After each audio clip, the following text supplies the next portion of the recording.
বিশ্বের সবচেয়ে বড় দেশ, পৃথিবীর এক অষ্টাংশ জমি দখল করে রাখা এক সাম্রাজ্য, নাম তার রাশিয়া।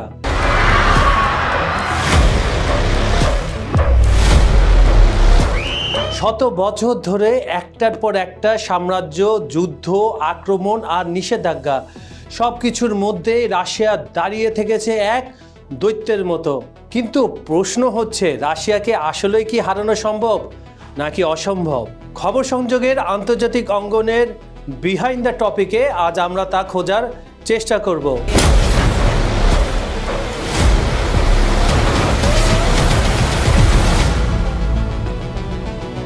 রাশিয়ার প্রচণ্ড শীত, হিমাঙ্কের নিচে তাপমাত্রা থাকে, তাই শীতের গরম কাপড় সঙ্গে নিয়ে আমার সঙ্গে চলুন রাশিয়ায়।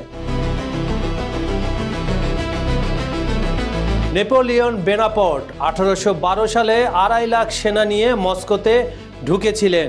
রাশিয়ার ঠান্ডা আবহাওয়া, বিশালত্ব আর ব্রাউন স্কাউট আর্থ ট্যাকটিক্সে সবই শেষ। ফরাসি সেনারা বরফে মরে গিয়েছিল, কেউ বাঁচতে পারেনি।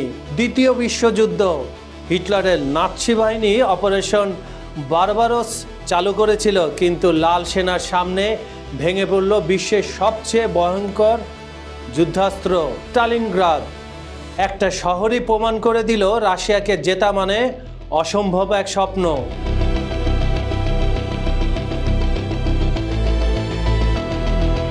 আপনি যদি রাশিয়ার ভূমণ্ডলটা একটু খেয়াল করেন, জিওগ্রাফিটা খেয়াল করেন, তাহলে দেখবেন রাশিয়া হলো বিশ্বের সবচেয়ে বিশাল দেশ, 17 মিলিয়ন বর্গ কিলোমিটার। ইউরোপ থেকে এশিয়া পর্যন্ত মরুভূমি, টুন্ড্রা, পাহাড়, নদী আর অশেষ বনভূমি।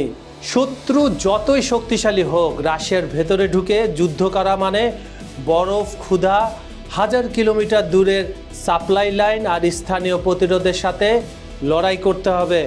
তাই রাশিয়ার বিরুদ্ধে কোনো সিদ্ধান্ত নেওয়ার আগে 1000 বার ভাববে তার প্রতিপক্ষরা। এক কথায়, রাশিয়ার মাটি নিজেই এক ভয়ঙ্কর অস্ত্র, যা ভেদ করা একেবারেই অসম্ভব।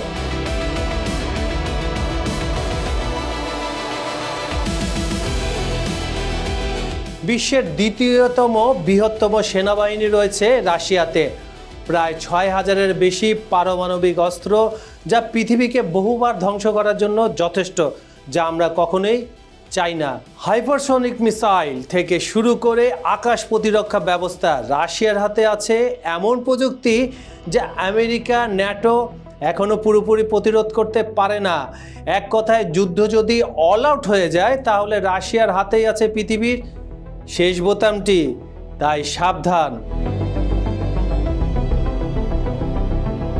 রাশিয়ার জনগণ, তারা কষ্টে বাঁচতে শিখেছে। ঠান্ডা, দারিদ্র, যুদ্ধ এসব তাদের কাছে একেবারেই নতুন কিছু নয়।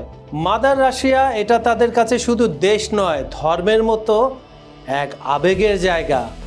শত্রু এলে পুরো জাতির রূপ নেয় এক সৈনিকের মতো, যেমনটা হয়েছিল দ্বিতীয় বিশ্বযুদ্ধে। প্রতিটা বাড়ি, প্রতিটা রাস্তায় তখন হয়ে গিয়েছিল যুদ্ধক্ষেত্র। নাম্বার 1, বিশাল ভৌগোলিক আয়তন শত্রুকে গ্রাস করে ফেলে। নাম্বার 2, ভয়ঙ্কর আবহাওয়া ইতিহাসে বারবার আক্রমণকারীদের গিলে নিয়েছে। নাম্বার 3, অদম্য জনগণ, কষ্টে গড়ে ওঠা মানসিকতা।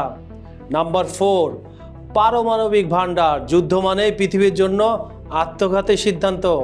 এবং সর্বশেষ নাম্বার 5, সামরিক কৌশল, শত্রুর শক্তিকে ধ্বংস করার guerrilla plus total war style. রাশিয়াকে হারানোর স্বপ্ন যারা দেখছে, যেমন ফ্রান্স, জার্মানি, আমেরিকা, তাদের ইতিহাস রক্ত দিয়ে লেখা। তাই বারবার তারা চিন্তা করতে বাধ্য হবে, রাশিয়াতে আমরা আক্রমণ করব কিনা। আজও যদি কেউ ভাবে রাশিয়াকে ধ্বংস করবে, তাহলে মনে রাখা দরকার, আপনি হয়তো যুদ্ধ শুরু করতে পারবেন, কিন্তু শেষ করবে সেই রাশিয়া।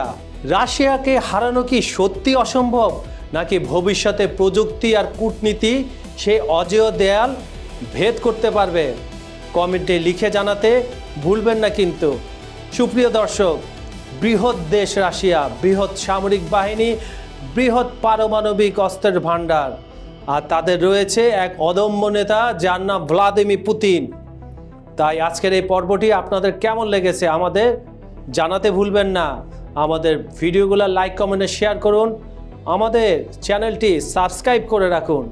আজ এখানে বিদায় নিচ্ছি, আগামীকাল আবার দেখা হবে কোনো দেশ, কোনো জাতি বা কোনো লিডারকে নিয়ে। ধন্যবাদ সবাইকে।